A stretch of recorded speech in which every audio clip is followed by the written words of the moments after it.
your time because, okay.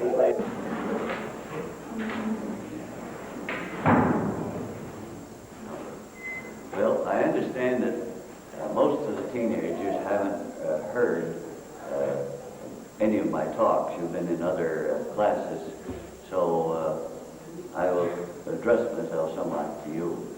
And I want to say that I really, in a way, feel sorry that you're coming into the world at this critical time. A lot of people, when they're old, wish they were young. But I can truthfully say, I'm glad I'm 72 years old, and I'm glad I'm 72 years old. I saw America when it was great. It's on its decline now.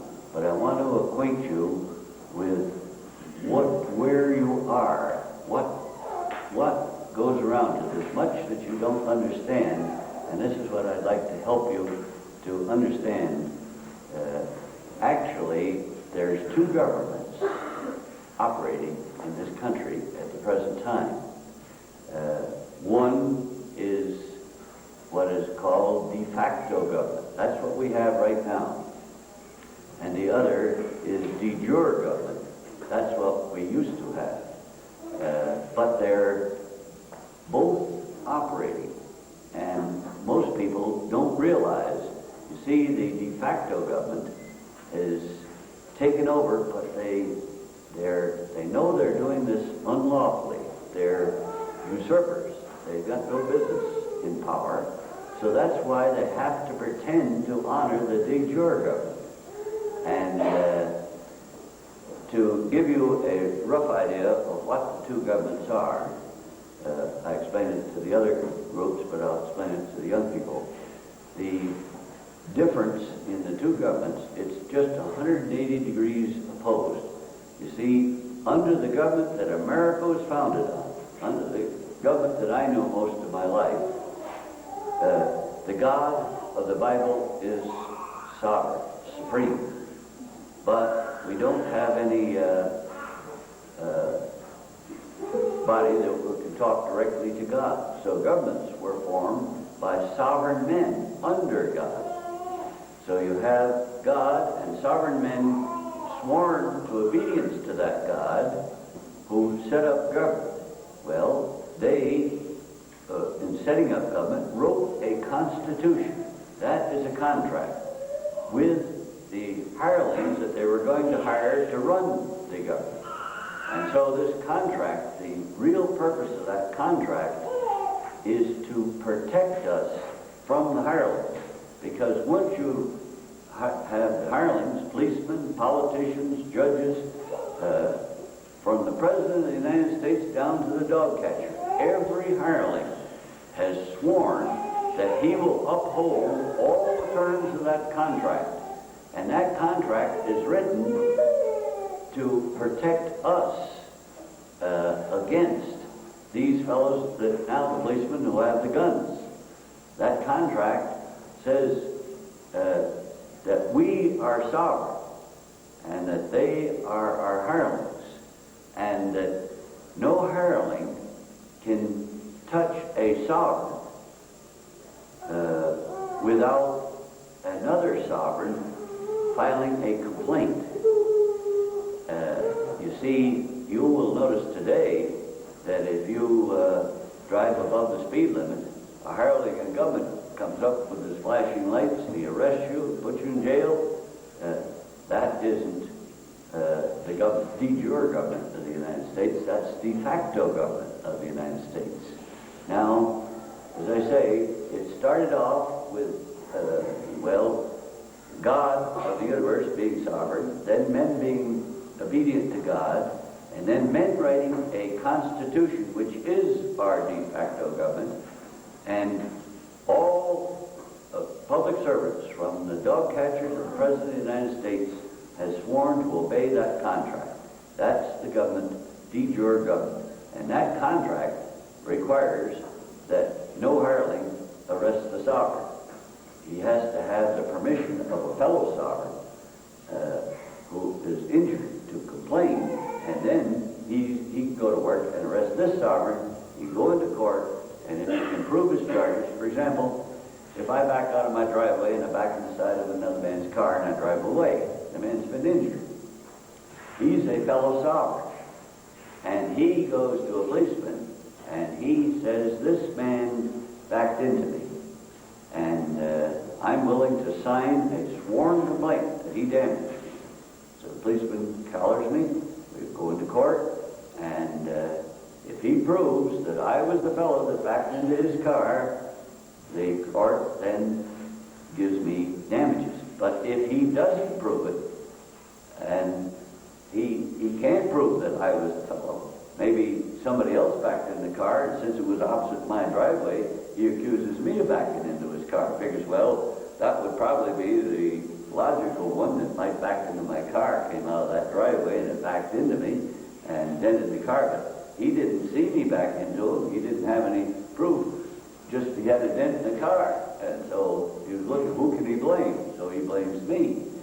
And he files a sworn complaint that I backed in. Now when he gets into court, he's got to prove not that he has dents in his car, but that I was the one that put the dents in his car. And if he can't prove it, then I have a counteraction against him for false arrest, and he's in real bad trouble.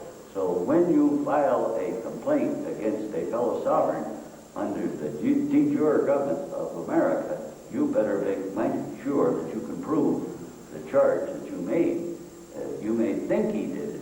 It may seem reasonable. Well, there's a driveway, there was my car. It must have been the owner of that driveway backed into my car, but it could have been somebody just turned around and backed into your car and did it. So you want to make sure you know who did it. But this is our protections.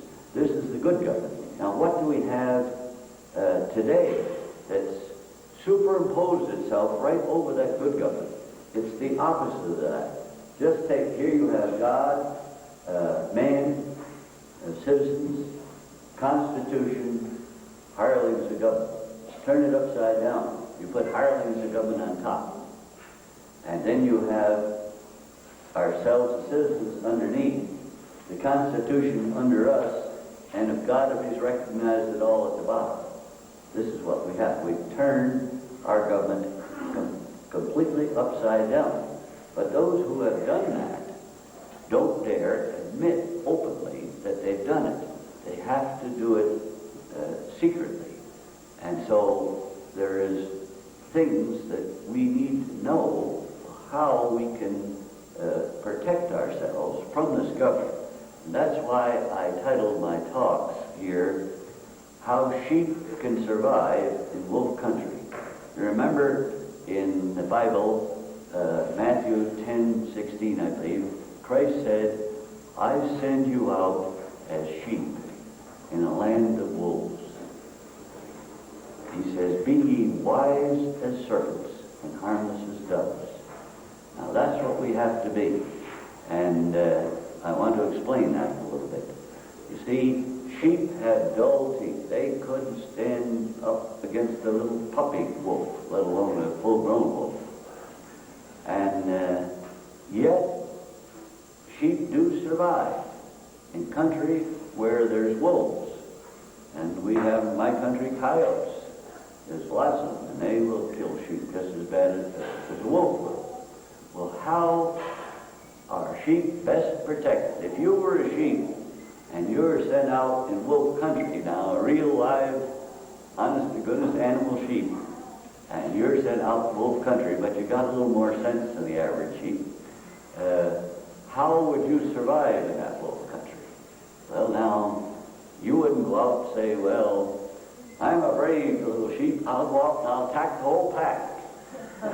You couldn't even lick one of them. Their teeth would tear you to bits, you'd get dead in the dark. Yet, Christ said, I'm sending you out as sheep in wolf country, and Christ expects us to survive.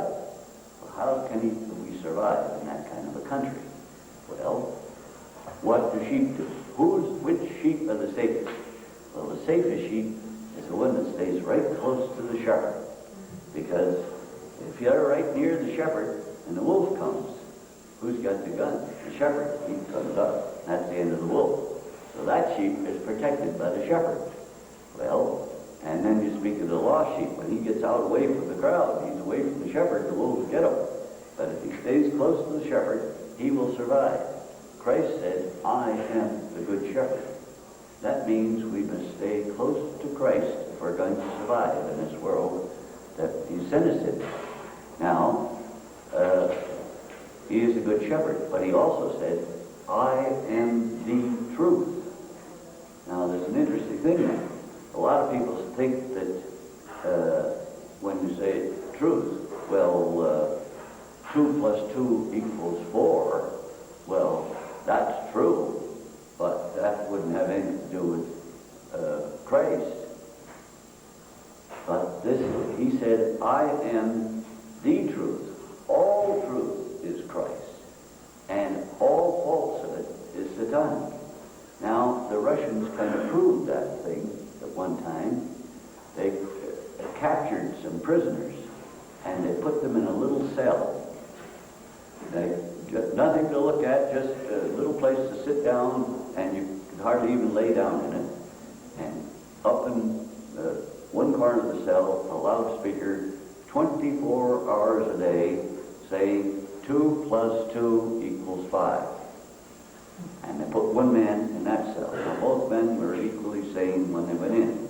But one man was put in that cell, and there was another cell exactly like it at a little distance, but that cell, 2 plus 2 equals 4. They left him in there quite some time, I don't know how long, but maybe a couple of weeks or so. And when they took him out, the man that was in the cell, 2 plus 2 equals 5, was totally insane. The other fellow was the same as he always was. You see, his subconscious mind fought that thought for a while. 2 plus 2 equals 5. The subconscious mind, that's nonsense. Thought 4. So, but you have that 24 hours a day, 7 days a week. And the first thing you know, his subconscious mind gave up, got tired, and accepted 2 plus 2 equals 5. He accepted falsehood, and the mind was destroyed. The other man, it was boring to hear 2 plus 2 equals 4 all the time, but it didn't bother him. He could rest under. See, truth is restful. Falsehood is disturbing. Now, what are the things that you want to know in the realm of music? Music, at one time, I didn't know why I liked certain music and I didn't like other music. And the man said, well, you were brought up in an age when music was mathematically correct. And today, the music that you don't like is mathematically false. And he says, your ear is tuned to the correct, and it's not tuned to the false. I said, what do you mean, music and mathematics? What's mathematics got to do with music? Well, I don't know anything about music, and he knew I didn't know much about it, and he didn't want to spend all day explaining it. But he says, well, here's something that maybe you'll understand. He says, music is all mathematics. It's mathematics vertically and horizontally.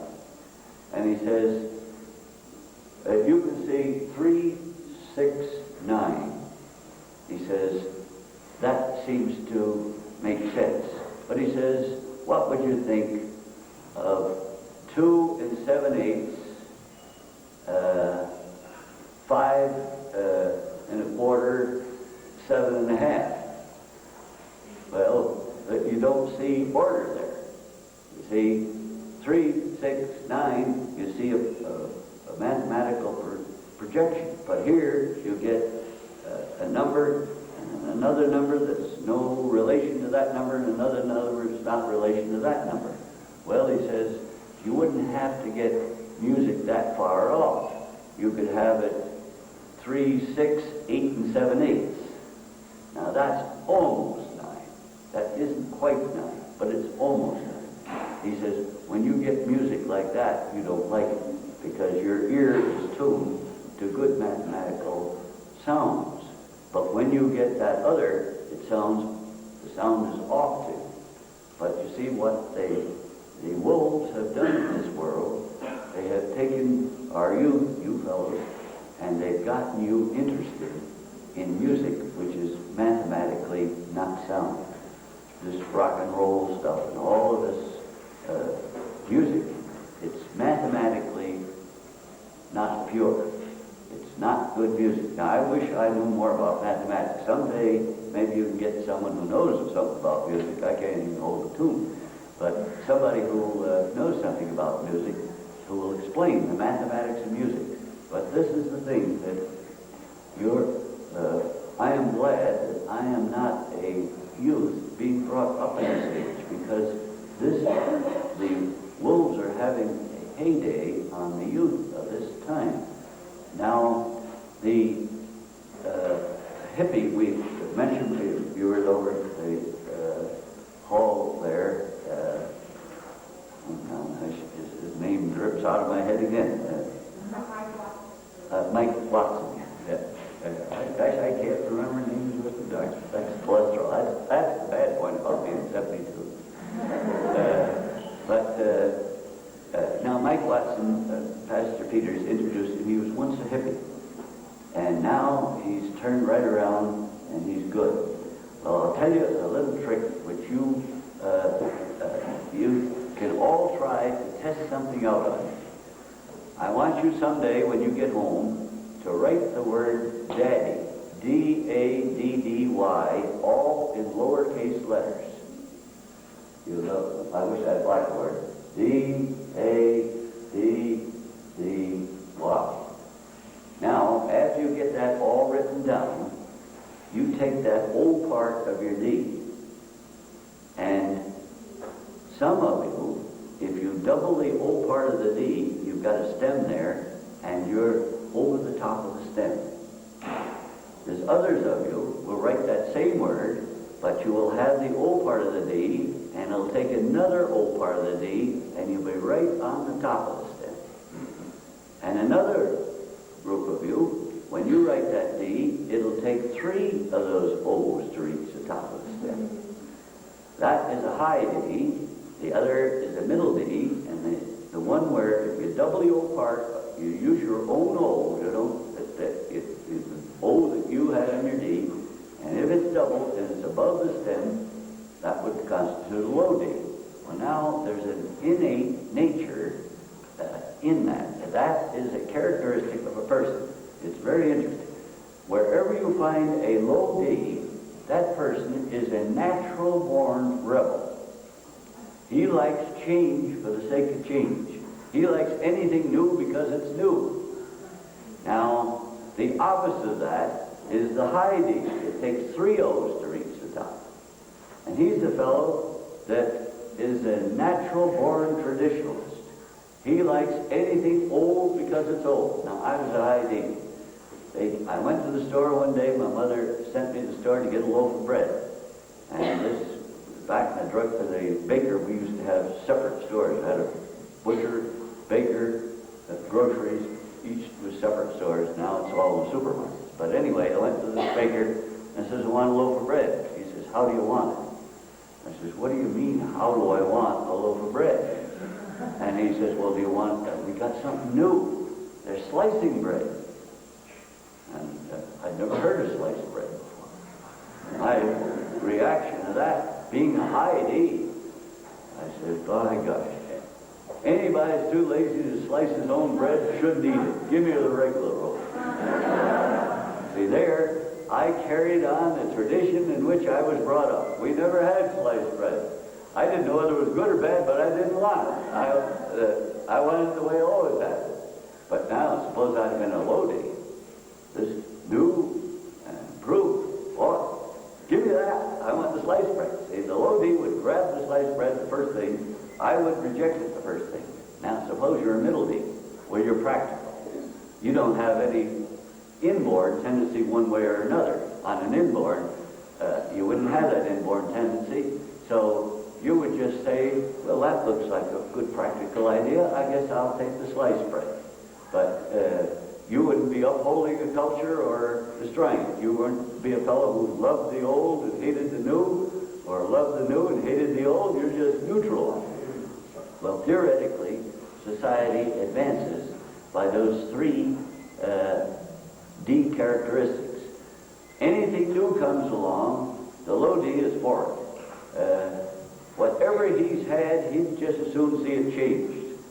And so, if he is in a de jure government, he would be the radical who would want to see communism. Well, I'm tired of the way things the way they are. Let's try communism. It's new, maybe it'll be different. He likes change for the sake of change. And the ID, as I'm a natural born conservative, being a high D, coming from a de jure situation. I was a patriot before I knew anything. I was just born a patriot. There was nothing about it. All right. But now, let's see how that works with other ones.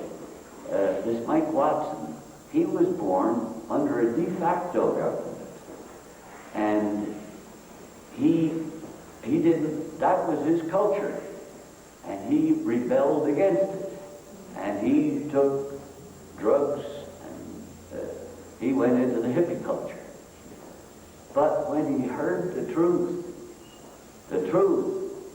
showed a changed type of government that rung a bell with him. And so he turned right over to a de jure patriot. And so he's a low D, and I'm a high D, but we're both in exactly the same position today, because he rebelled against that de facto government. I held firm to the de jure government. Well, when he heard de jure ideas against de facto ideas, he rebelled against there, and he came over here. But now I had a judge in a court. He is enjoying de facto government. He's getting $65,000 a year salary. Everybody calls him Your Honor, and he can join the golf club crowd, and everybody respects him. A judge, you have the best seat, and so on. And he's respected all around, and he's got a big pension. He gets all kinds of travel expenses and everything. Now he's really enjoying this de facto government. And I came into his court, and he said, well, this is the exact word. He says he was talking. I was in the courtroom, but he was talking to another fellow in the courtroom who had something to do with me. And he says, I'd advise you to have nothing to do with that Howard Freeman. He's a dangerous man. What makes him so dangerous is he looks so conservative, but he's the worst radical in this state. You see, to him, I was a radical, because in de facto government, he was a conservative. And anyone who wanted to get rid of de facto government, well, to him, I was a radical. But as I am in de jure government, I look upon him as a radical, as a usurper. So he calls me a radical, and I call him a radical, but we're viewing it from two different positions. He's in the de facto position, I'm in the de jure position. So we both look upon each other as radicals and both consider ourselves conservatives. So this is something that you need to kind of understand. And now, the one thing I would advise you, see, today you young people are being brought up in a de facto situation. The two that are the most safe at the present time, if you're under de facto background, that's your culture, you're seeing de facto government all around, well, the high D maybe have a tendency to uphold that de facto government. That's why I'm awful glad I wasn't born in your generation. I'd be upholding the de facto government, because I don't like change. And so this is the thing that you've got to watch that. But the one thing that I will go into the goodness of the middle road. Now, when it came to the sliced bread, you see, I just naturally opposed anything new. And so I opposed it. But the low D, he immediately went for it. Well, that's 1/3 of the population is my type, 1/3 is low D, and the other third is middle D. The middle D came over, and he sided in that case with the low D.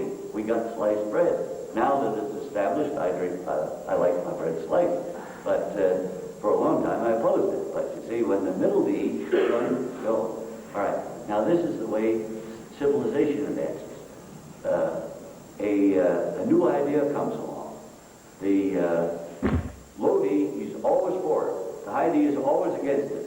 But whichever way the middle D goes, the best of the new is adapted, and the best of the old is retained, because the middle D is neutral on the thing, and he will go, he sees the practical aspects, he will go to the low D when he thinks he's right, and he will go to the high D when he's upholding something that is right too. So I guess my time is up, but maybe it'll help you understand the world you're in, and if you see your own D position, it'll help you understand some things that come out unconsciously in you, and it'll help explain your own self.